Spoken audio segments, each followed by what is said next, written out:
This is Movie and a Beer, a podcast based in Portland, Oregon, where you can share in our discussion about movies and what beers go best with them. From classic cinema to the latest blockbuster, we all can use a little help figuring out what beers to enjoy in the theater or at home. So listen in and explore with us the vast world of ales and lagers to pair up with your movie experience.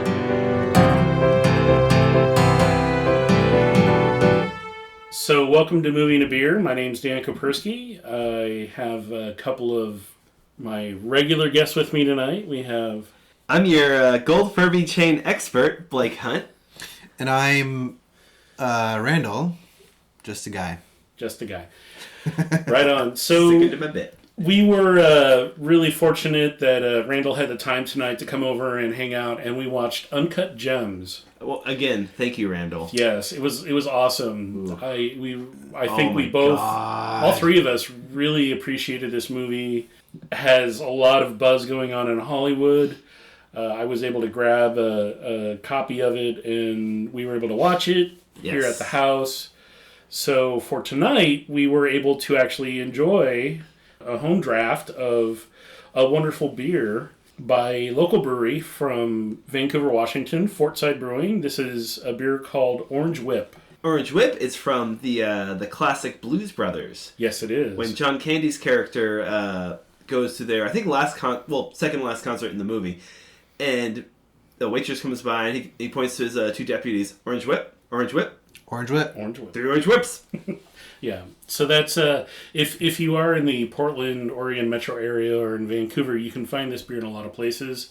They do distribute it in Kansas. It's a really good beer. I think it went really well with the movie. So, Uncut Gems. The Safdie brothers, Josh and Benny, were the directors. I believe this is their second or third film that they've put out. They did one in 2017. Get Time. Yeah. This movie, as some of you may have heard, stars Adam Sandler of many, let's just say, sort of funny movies. And this is not a funny movie. This is a very serious. It's a real turn for him. Traumatic comedy of errors. That's a really good way to put it. It occurs in 2012. Adam Sandler's character is a jewelry store owner and works in the gem market, is very much part of that community, and has the connections to deal directly with NBA superstars such as Kevin Garnett, who is in this movie and plays himself of all things, which is kind of crazy. Really well. Really also, well. if I may just editorialize for a moment. All right.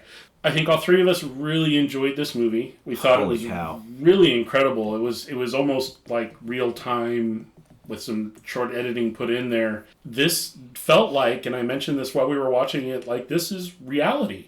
Yeah. These people aren't making it up. This is really happening in front of us. On that note, the pawn shop dudes looked like pawn shop dudes. Like they didn't look like Hollywood stars. They looked like dudes. All right, Randall, your thoughts. but I saw this movie right after this is my second viewing of Uncut Gems.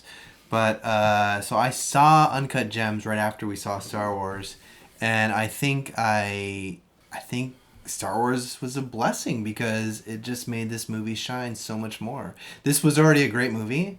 Correct. But having come off of the whatever that was we saw, the Star Wars movie, this was incredible. This was really just refreshing. The intensity, the emotion, it was nonstop. It was kinetic. You don't expect a movie like this to be this good. And again, completely believable. Like everything, the main character and all the other side stories that are occurring, he's juggling so many balls, and it's like, and I made the comment to the gentleman here while we were watching the film. This is what watching somebody who's addicted to gambling goes through. Mm-hmm. It's like when you're so deep into it, and you're just, it's the next fix. It's just pushing and trying to find how you can use what you have in front of you for that next bid. It's it feels like if you could visualize addiction, it would look like this movie. Mm-hmm. Like it's like there was never a scene in this movie where at least two of the characters weren't talking at the same time. Correct. Yeah. And the phone never stopped ringing. The phones never stop ringing. No one ever stops moving. It's like pretty much every single scene, there's multiple characters talking, and you don't really understand what's going on, and it's like the whole thing was like kind of like improv feel almost, like they were just like, you weren't sure if they were just like, who writes these lines? Like, I don't think you write lines like this. I believe it's called retroscripting. Is that what it's called? The show Reno 911, a comedy cops improv show, would have a basic like scene points pointed out, like you need to hit this and this at some point, but in between there, whatever. Yeah. Because it's making fun of cops, you have to like sound like cops. Yeah. It's possible some of these scenes, like the one where what was the celebration? It was Passover. Okay, that's right. So like at the Passover celebration, all the men are everybody's watching basketball and all that. I'm sure that was like, you're watching basketball, you're talking about what you guys were talking about, go. It helps add like a feel of realism to scenes where no one's a bad actor. I mean, shoot, Judd Hirsch was in this. Yes. And I exclaimed when I realized it was him, like, oh! But just, it makes it feel meatier, like an actual thing that would happen in real life. Yeah. I think a lot of the purposeful dialogue was there. Oh, yeah. And perhaps maybe, as you said, it did feel very off the cuff. They probably had the basic words and then told just Adam and the staff, to work with it. An incredible story that was told. And all the characters, I mean, it's I love it when they don't spend a lot of time on the backstory. Yeah. They just jump into the situation and help you understand the situation by just demonstrating the horrific nature of human beings and what they can do to each other, and the emotional trauma that occurs in relationships, which is really what was covered quite graphically in this. Yeah, they didn't jump into any backstory. They didn't explain anything, and I think that shows a lot of respect for the audience. Yeah. And honestly, in writing, unless that backstory moves the scene forward, you don't need it in the. It doesn't matter. I don't care. Agreed. Retroscripting, the technique of preparing a plot, but leaving the actors to improvise their own dialogue. Retroscripting it was. Let you learn something new every day. Yeah, Thank you for that little piece of information, Blake. I've seen every season of Reno 911 and the movie. I was a big fan of that show. Was it good? I've never. It's very fun. Have you heard of the sketch show The State? No. Yeah, a lot of people haven't. It's all very good, just not as recognized as I feel like it should be. Yeah. But we're not here to talk about Reno 911.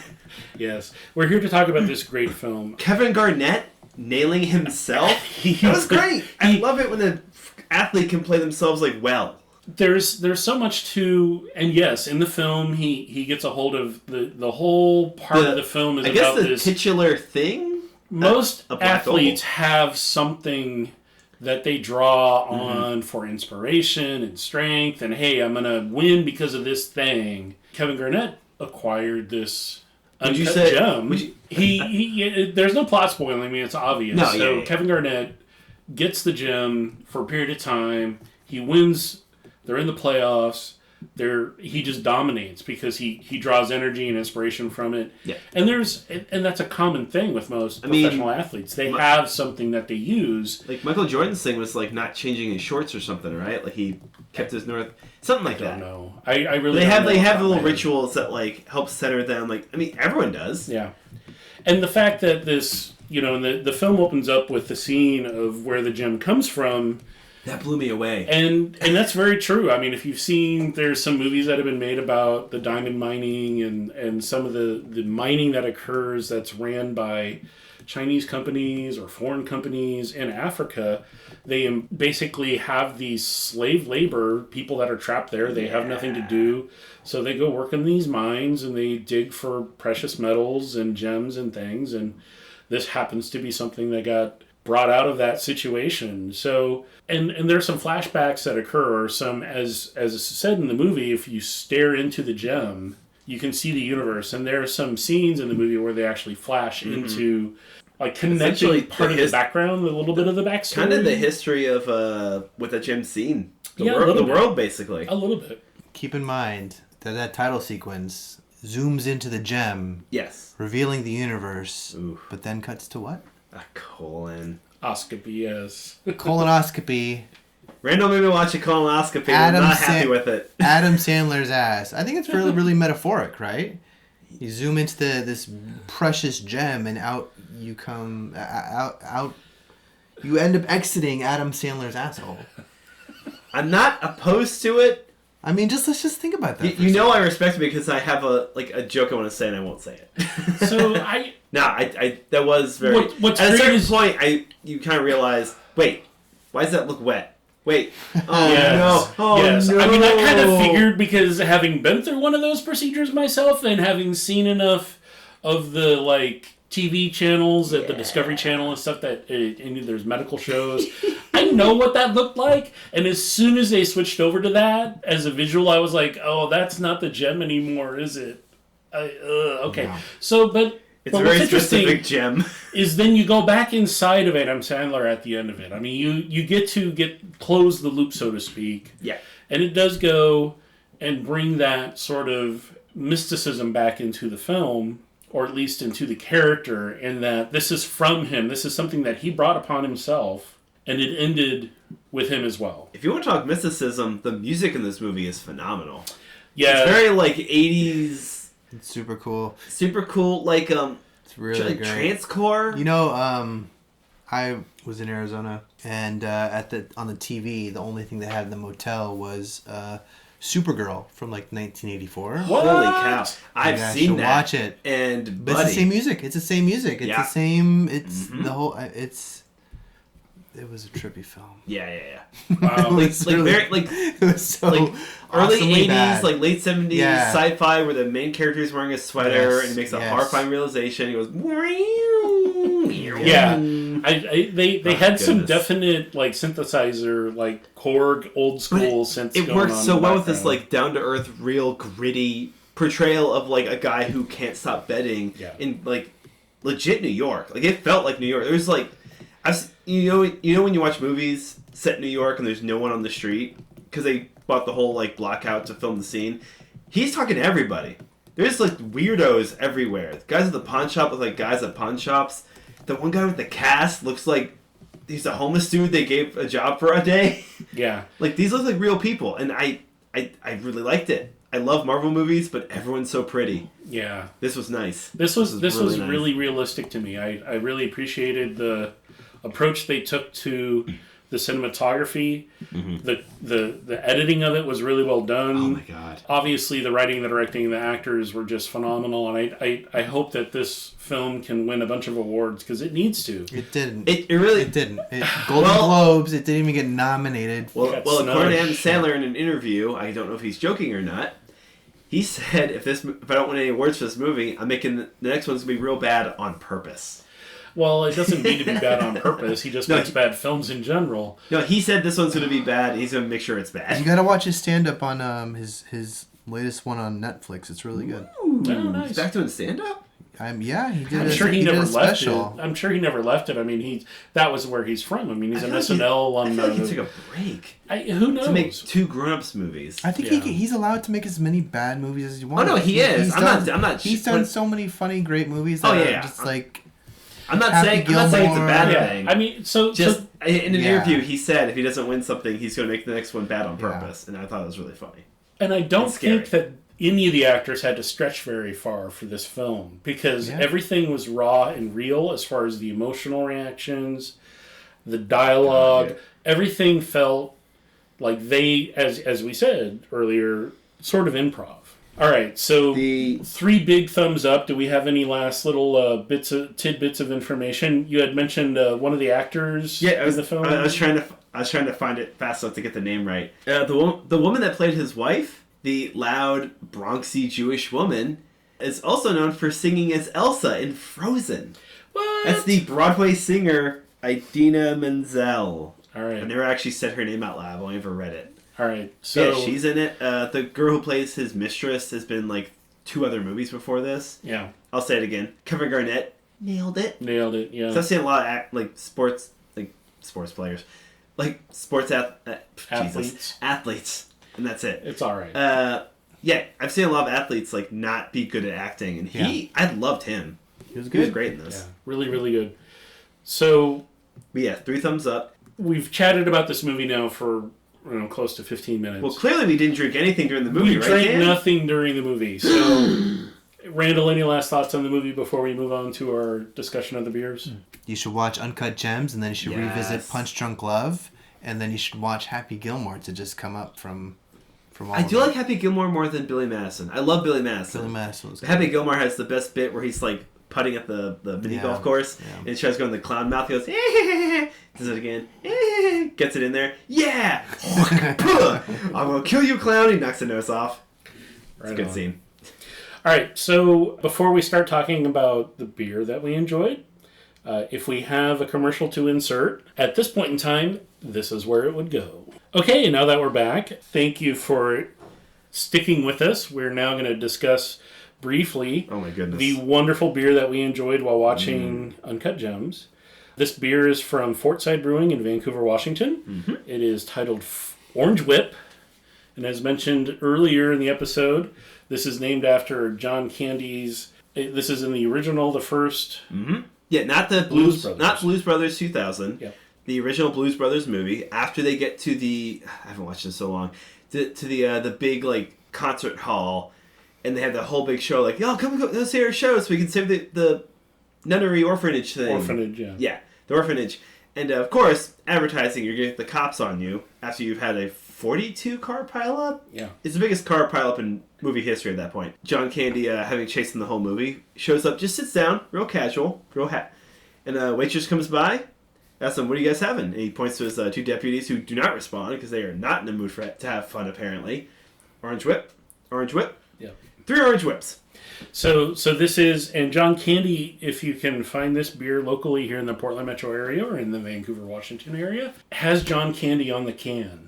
He's on the label. Seen that. He is on the label. It's goodness, I love it. They must have gotten permission from his estate to put him on the label, but they did. To be fair, I'm not surprised. Like the whole Candy family estate seems pretty we get it. People enjoy him, and he wanted people to be happy. So let's just do this. And not only that, they probably sent him a ton of the beer, and they really liked it. I'm sure that helped. So this is a New England style hazy IPA.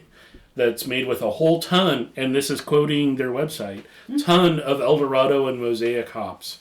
So this has a wonderful, cloudy yellow, slightly darker yellow, kind of like the lemony yellow. I'd say gold, personally. A really beautiful look. The head retention on it's amazing. It's got a really nice pillowy white, small, tight bubble head that leaves some decent lacing and retains it for almost the whole time you drink it, which is great. The nose on it is like lemon citrusy, not as orangey as you would expect. As we sit here and swirl our glasses and take a whiff. Nailed it. Yeah, it's just a really beautiful, stone fruit candies, a little bit of berry. There's a little bit of grassy spice on the back of the nose, but then once you taste it, all those aromatics come through on the tongue. It's really dry, but not over dry. Sweet, juicy citrus, I'm going to smack you upside the head IPA. This is not a starter beer, so if you do not like juicy IPAs, you will not like this beer. B, there's a lot of citrus going on, but it's not singular. There's grapefruit, orange, lemon, a whole range of different citrus aromatics and flavors going on. And it's got a decent chew and kind of the malt character is kind of white bready sustaining. It's not super strong. It's not super sweet, but it's there to hold up against these really strong flavored hops. And I think they've discovered this great sessionable. I wanted to choose a challenging beer for us, and I was lucky to find this beer available in a 1.6 barrel keg. Brought it home, put it on tap, and here we are. And I love this beer. I legitimately, when Dan posted to the group chat, hey, I got this beer, I squealed at work. I was like, ooh, Orange Whip. Oh, that's perfect. Yeah. This goes with this movie so well, because the movie takes all these, weird turns, and, it's just constantly, stressed, and so a whole new problem to deal with, and then a quiet scene, but you're like, what's going to happen? What's going to happen? Oh, this is bad. And this beer just... One, gets you through it, because you forget it's an IPA, or at least I do. And two, it just takes the same kind of turns. There's all these flavors. Yeah. Can't nail it down I can't nail down why I like this beer. Dan, who'd you have to beat up to get this? Actually got it at a Total Wine and More. He beat up their clerk. It was awesome. Did they have to buzz you into a special room? They did not. There's a lot of buzzing to get into special rooms. There's a lot of buzzing in this movie. Too much buzzing. Buzzing, phone ringing. They did not. But I did have to ask one of the employees to get out of the way so I could get into the keg area to look to see their stock. So, yes, if you're in the Vancouver area, the Total Wine & More up by the Vancouver Mall has this beer occasionally. The state of Washington is a 2-tier system. They do have distributors as a third tier. Like you make your beer, you keg it, you give it to somebody, and they sell it for you. Mm-hmm. You can do direct sales, and most of the smaller to medium-sized breweries in Vancouver, as well as the whole state of Washington, do direct sales. So most of the time, they don't do what are called dock sales. They don't sell it to the public directly. You have to get it through somebody who's going to buy it and then resell it. Dock sale sounds shady. It is. It's really shady. I'm here for it. So I want Angry M. Sandler with a scar or mole, I guess, extra to show up and be yelling into a phone. I was able to stop by the Total Wine & More, and this is an endorsement for Total Wine & More, and maybe they'll pick us up and do commercials for us. But hey, who knows? They have a lot of bad commercial like in Ghostbusters, where it's just I look at my mark constantly and get for you. Yes. So they carry a lot of really good local beers. While they are a national chain, they make a huge effort to carry local wine, local beer, local liquors, and their keg sales tend to be primarily focused on the local producers. I can second that. Having grown up in Virginia and living in Norfolk where there was a Total Wine, whole section just craft beers, like where the local stuff, like stuff you can get down the street. They try to carry, and I've been to other Total Wines on the East Coast as well as in the Midwest. And they do. They try to carry as many local and regional things as they can. So I'm willing to go and spend a little extra money and support both the company and the people that they're reselling for. And if you're a regular listener of the podcast, that means your best bet to get whatever beer matches the movie you're going to watch at home might be at Total Wine. It might be. They do have two big rows of local beers. And I'm not sure what the staff here is like, but back in Norfolk, they knew their stuff. Yeah. I was a burgeoning beer snob, and they were like schooling me left and right. It was great.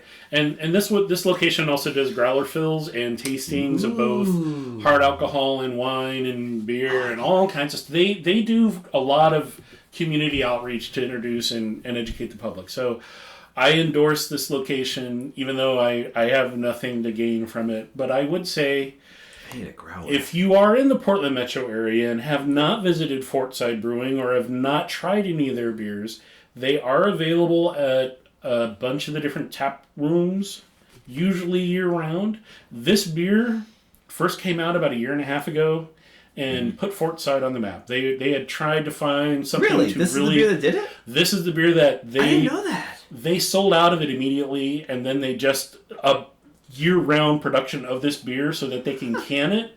I believe they do their own on-site canning, that they bought their own canning line just so they could do this beer, as well as a few of their other ones, but this is their big seller. I hope they don't change the recipe. It is an amazing... very dry, pithy, citrus-forward, just wonderful New England juicy IPA. Randall, you look concerned. I am concerned that I can't drink more. It's so good. This beer was great. It's definitely one of my top 10s, and I look forward to buying a lot more of it. Yes. If you watch Uncut Gems and you're able to get your hands on some Orange Whip, perfect. Otherwise... I feel like a general juicy IPA would work. Yeah. Like a hazy would probably be good with this movie.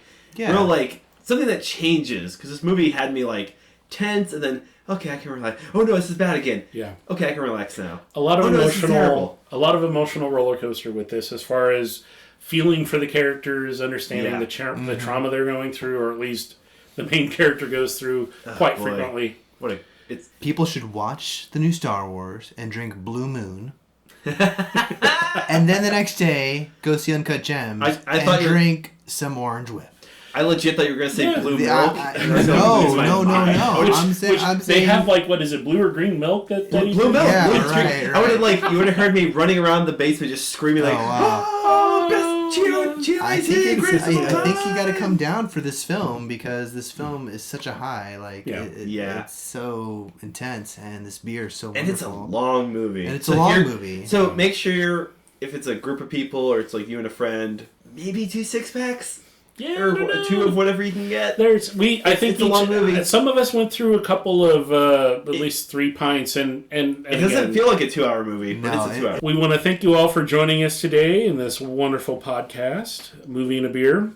Discussed Uncut Gems and this wonderful beer, Orange Whip by Fortside Brewing. In the future, you do enjoy a movie and a beer, please remember to hydrate as much as possible. Yes, please. With something else besides beer. With something else besides beer. Hydrate, I would hope, implies water. Yes. Hydrate. Or just chewing a cactus, whatever makes you happy. And please remember to drink responsibly, and the opinions expressed in this podcast are those of us here doing the podcast. And we want to thank you all. Thank you for listening. Please go see Uncut Gems, a wonderful film. Yes. And pair a nice juicy IPA with it. And if you can get this Orange Whip from Fortside, that would be really recommended. And thank you all for joining us and listening. I'm Dan Kopersky, and we have... I'm your glass expert, Blake. And I'm just a guy with an opinion. Yeah. All right. Thanks, everyone, for listening. Good night. Thanks for listening. This has been Movie and a Beer. Stay tuned for future episodes and features to be added to our website and podcast. And please remember to drink responsibly and hydrate, hydrate, hydrate.